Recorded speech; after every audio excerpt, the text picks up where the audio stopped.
नमस्ते सदा वत्सले मातृभूमे त्वया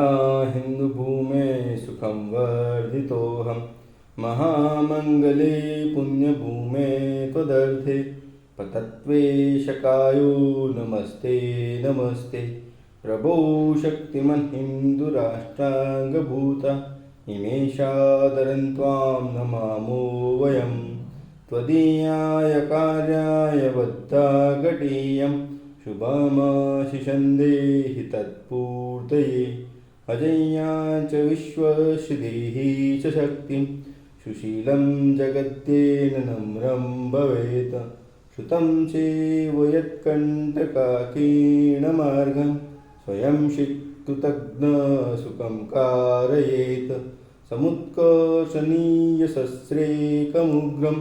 परं शादनं नाम वीरव्रतं तदन्तस्फुरत्वक्षयादेयनिष्ठा हृदन्तप्रजागर्तु तीव्रानिशं विजेत्री च न संहता कार्यशक्ति विदायाश धर्मश संरक्षणं परं वैभवं मे तुमेतत् स्वराष्ट्रं समर्था भवत्वा शिशार्थे भृशं। भारत माता की जय।